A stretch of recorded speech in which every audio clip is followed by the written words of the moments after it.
Hey, what's up? It's your boy, Man of Faith, coming at you once again. Have you ever heard of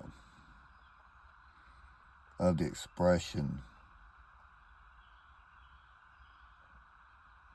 here walks in fear,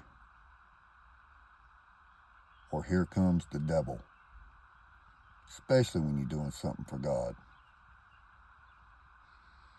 Well, it sort of is the devil, but he walks up in a way to place fear in your heart to stop you from doing what you're doing. Now, let's talk about faith.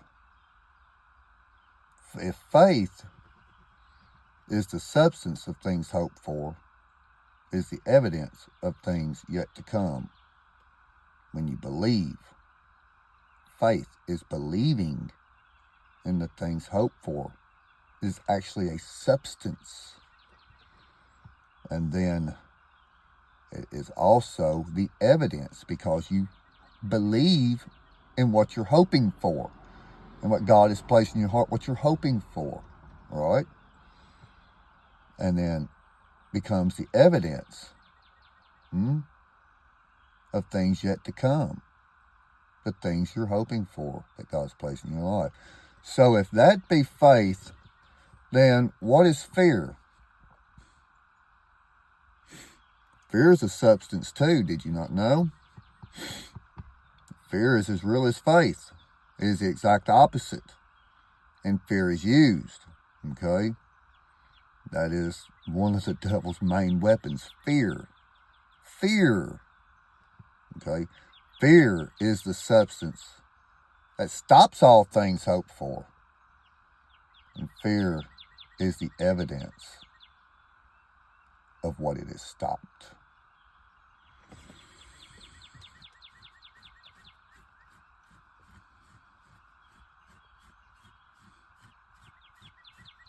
Now,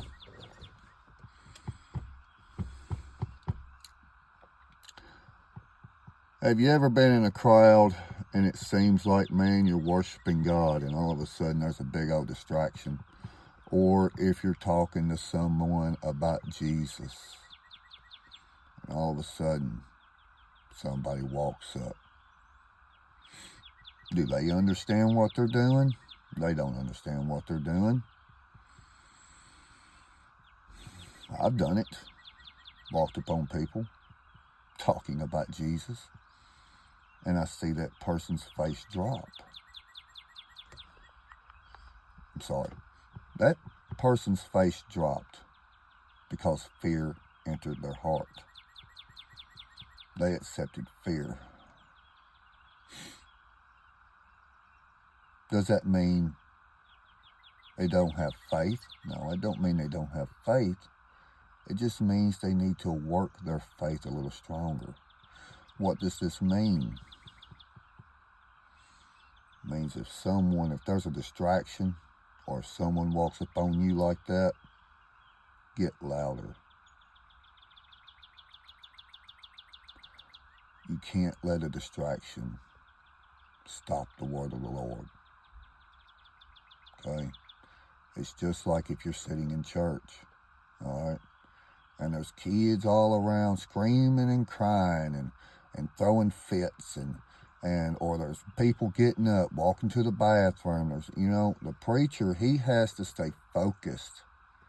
He has to stay beamed in on what he's saying. What is that called? He's faithing over fear.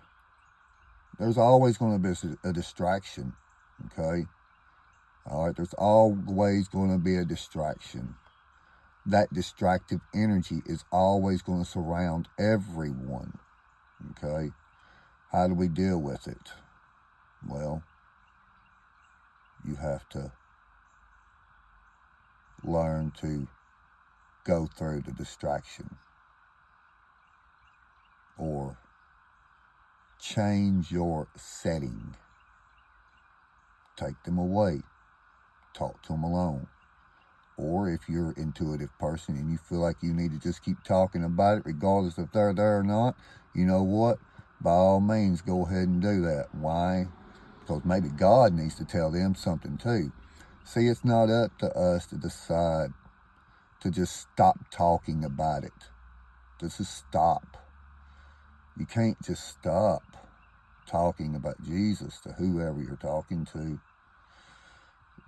If you feel that strongly that this person needs to hear a word from the Lord, and you feel like you're an advocate for Christ, then you need to overcome the distraction, overcome the fear. Hey, it's your boy, Man of Faith. I want to thank everyone, okay, for subscribing to me. Thank you for your likes. Thank you for your views. I started this 6 years ago. The Lord has brought me in the new heights in my faith and in my ministry and in my life, in my mind, in my thinking. And it's really resonating through my life. The Lord has put me in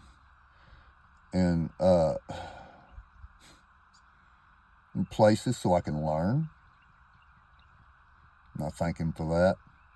And if He's put you in a place so you can learn, don't see it as a bad thing.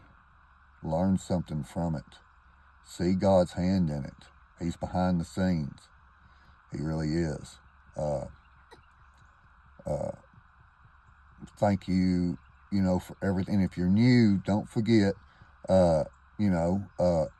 subscribe and all these good things. Leave a comment. You know what I'm saying? Push that like button, that thumbs up. Hey, and let's see. Oh yeah, and leave a comment. I don't know if I forgot to tell you to say that, but anyways, thank you guys. And hey, my favorite saying: Jesus loves you, and this guy loves you too.